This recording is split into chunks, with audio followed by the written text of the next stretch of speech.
રહ્યા છો વાયન ન્યૂઝ. હવે જોઈએ અગત્યના સમાચાર.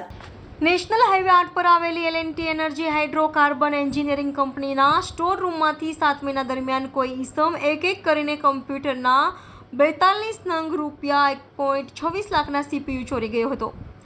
કારેલીબાગ સિદ્ધાર્થ બંગલોઝમાં રહેતી વિજયાલક્ષ્મી શૈલેષદાસ નેશનલ હાઈવે 8 પર આવેલી L&T એનર્જી હાઇડ્રોકાર્બન એન્જિનિયરિંગમાં IT હેડ તરીકે નોકરી કરે છે. તેમણે કપુરા પોલીસ સ્ટેશનમાં ફરિયાદ નોંધાવી હતી કે વર્ષ 2017માં કંપની તરફથી ડેલ ઓપ્ટીપ્લેક્સ 3000 સિરીઝના આશરે 500 જેટલા કમ્પ્યુટરના CPU ખરીદાયા હતા. વર્ષ 2023 ડિસેમ્બર મહિનામાં સ્ટોર રૂમ તથા હબરૂમમાં CPUની ગણતરી કરતા અમુક CPU જણાયા ન હતા.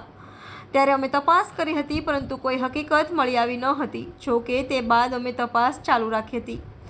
આ દરમિયાન ગત તારીખ 25 જૂને કંપનીના વેસ્ટ બ્લોક નંબર 1ના ચોથા માળે ડેલ ઓપ્ટીપ્લેક્સ 3000 સિરીઝના કમ્પ્યુટરનું CPU ચોરી થઈ હોવાની જાણ થતાં આ મામલે કપુરાઈ પોલીસે ચોરીની કલમો હેઠળ ગુનો નોંધી કાર્યવાહી હાથ ધરી હતી.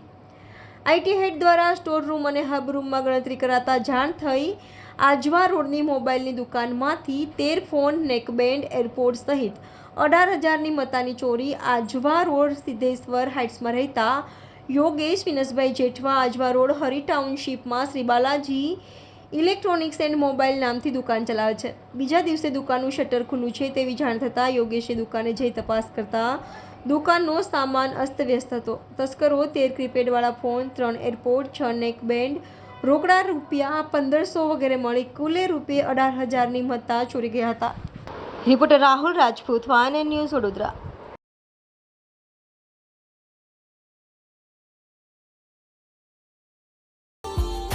Subscribe now and press the bell icon.